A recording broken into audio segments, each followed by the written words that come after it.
Welcome one and all, my name is Tawess and we got a Mercury. A very white Mercury. Technically it is bone white, does it look that way now? And well, that is one of the many wonderful illusions of, well, illusions. White is a tricky color in that way.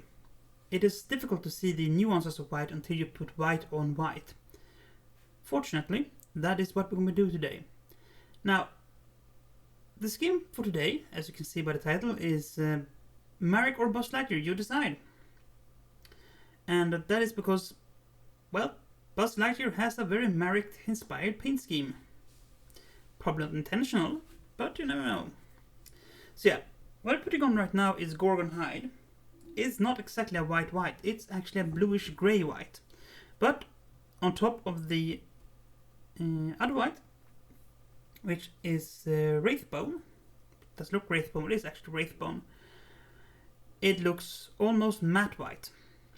And if I put matte white on top of this, you would probably see a slight difference.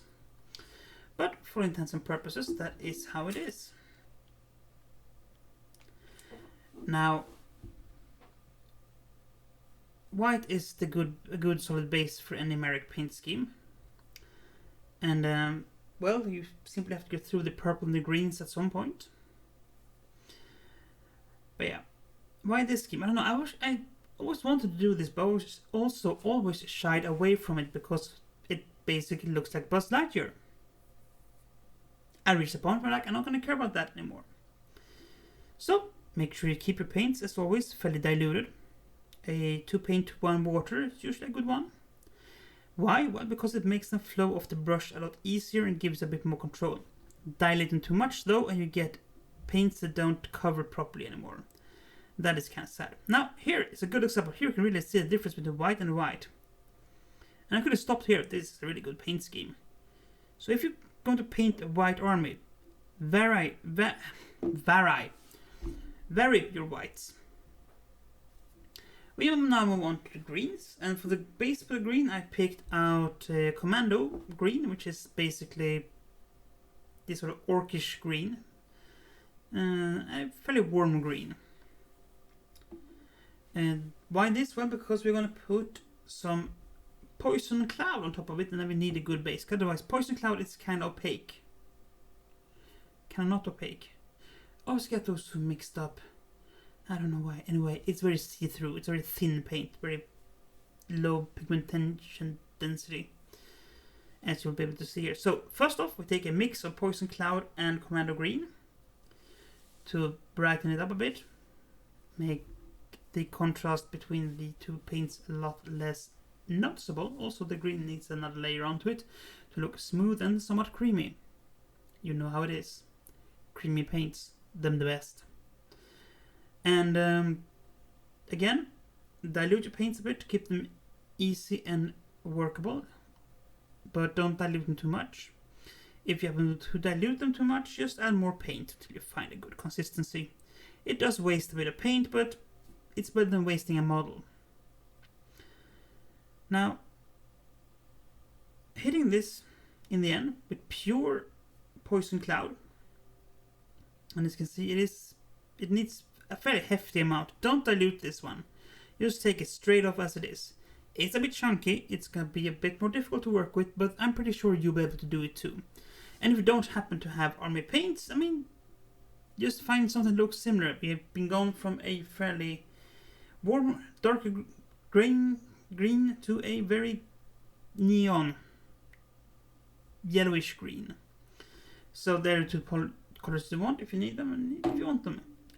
But as you can see here, I'm basically just slopping this thing up because there is no point in being delicate here. It is way too thin for that. So just, it might also be my bottle being dead, but you know, I don't know. This is my experience with it. Yours might vary, I don't know. But as you can see, just hit everywhere you feel like light will be hitting it. And again, this is a science, but you don't need to use that science. Just feel your way through it. And you'll probably end up with a fairly good thing. But yeah, basically, wherever light hits it, put on some light green. You see, you don't need to put that much effort into it. You're fairly basic. Still. raised edges, raised areas, hit it with a very light poisonous cloud. Now, we do the same thing with the purple, basically slapping on a base coat of avian purple, which is a nice all-round purple. Our painter have a lot of not purple purples, surprisingly enough. And once that is done, we're going to blend in some warlock purple into that, and then just hit it with a final slab of, well, mostly warlock purple to make it look good. As you can see, same effect as with the green. Now, for those who know me, know that I like to paint weapons metal, but I also felt like I should apply some extra metal to the gribbly bits. I was thinking make them gold first, but that was a bit too much. Silver, much more subtle color. So we painted them silver. You know me, this is standard basic. I use lead belcher in this case because I like lead belcher. It covers like nothing. Ever gonna damage it? I can't explain it. It just does the job. It is lovely. Get lead belcher. If you don't get anything else from Citadel Games Workshop, get lead belcher. It is worth the price of admission.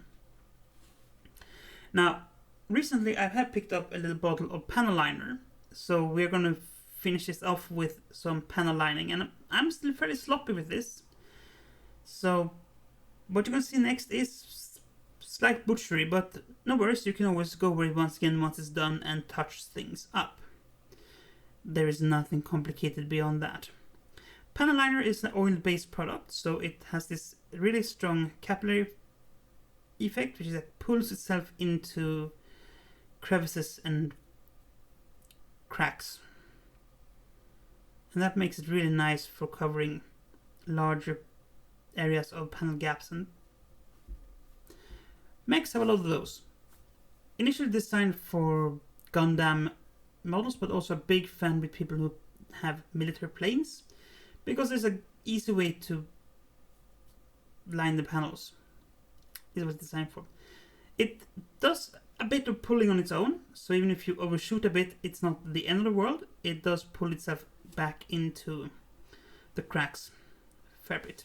But if you still, once it's done its thing, feel that it's a bit too blotchy, just go back over and touch things up again. Don't need to be afraid.